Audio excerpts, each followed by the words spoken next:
And this is the core R&D group, and these are just some of the projects we're working on.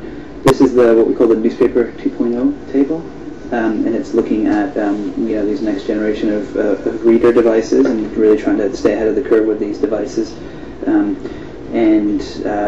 There's two things that we're doing here. One is trying to educate the company on where these devices are going, but the other thing is actually prototyping content on them. So this is an e-ink development kit that actually was broken in transit from Vegas last week. It's a little chip, but this was a device that we got from e-ink where we prototyped what content would look like on an e-ink device that didn't exist yet. And so we have the full layout with typography and different user interactions that we can experiment with. And so this is really trying to prototype and understand where these devices are before they even exist, and what our content will look like and how it will translate. This is just some flexible e-ink. There's a big push for flexible displays and devices and where they'll be. There's been some breakthroughs in the past 6 months that will allow devices to become more flexible, with the PCBs being more flexible. The chips are going to start to become more flexible over the next few years, and that's really going to change these devices. The one question is, how do you tell someone that it's bendable but not foldable? Educate the customer.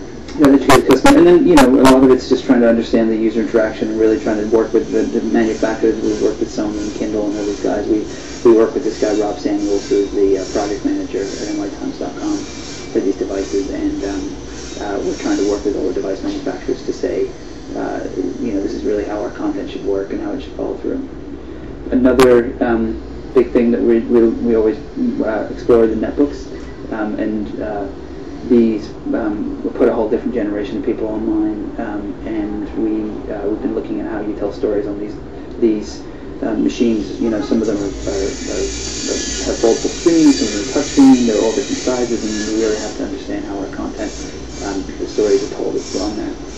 An interesting technology that is going to affect the ebook reader industry in the next year or so is the screen from the One Laptop Per Child.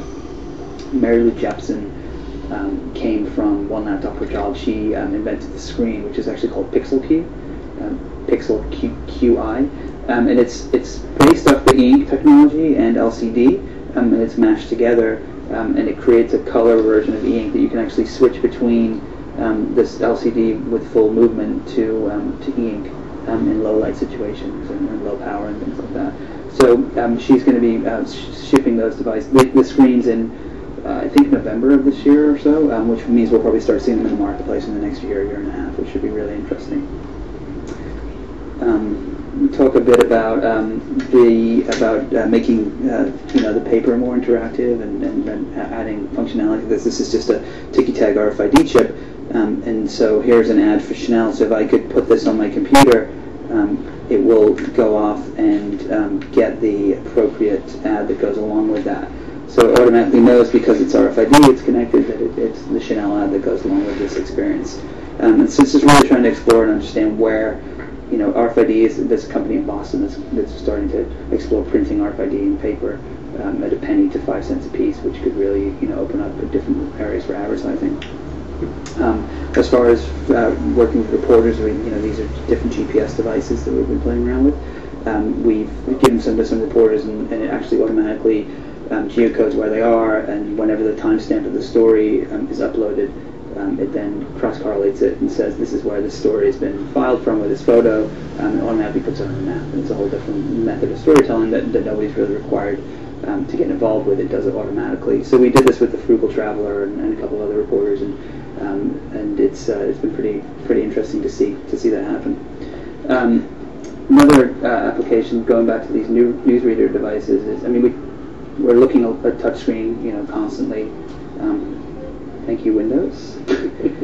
But this is the International Herald Tribune reader that we've been working on with Adobe, and it's built on Adobe Air. And one of the really interesting features of it is that it can reformat and relay itself out accordingly, depending on what size display it's in. So if I'm on a screen this big, it will format and lay itself out. If I'm on a screen that's the size of one of those little netbooks, it'll relay itself out that way. It also, it does the same thing on the article level. If I want to resize the font, I can go smaller, and it reformats itself and fits in that thing. You've got the crossword that you can do It's got all the features from the web, and even more, just sit-back experiences, like we have the news and video and the news and pictures that can become full screen. I can navigate through this way. And then another interesting feature is this browse feature, where it sits back and it says, let me navigate the content just by flicking through, and I can go from section to section, article to article, and then just jump right in. And so it's a really interesting visual way of navigating this content. What do you think? There's so much inertia and momentum in the traditional web browser, and that's how most people get their news electronically now. What do you think it's going to take? Is it going to take to get people to move to something like this? To step out of the browser and have an Adobe Air application, or have a dedicated device, or interact in a different way? What's the tipping point? Well, it's if I constantly look at Twitter, right? If I kept going to twitter.com, and it turned out that it was a much easier experience for me to download an Air application or Tweety or something like that, and just have it running constantly on my desktop. So why couldn't I have this experience? I still go to twitter.com sometimes, and so this is just an alternate for that. And this is also looking at devices. This is all offline reading. This is, if I want to put this on a tablet PC and read it on the subway, I can do that, and it formats and fits for that experience. I personally think that the browser, there's too much going on there. I mean, what buttons do you use other than the back button and to actually type in a URL? So it could be a full screen experience. It could be a desktop application. There should be a blur between those lines, I think.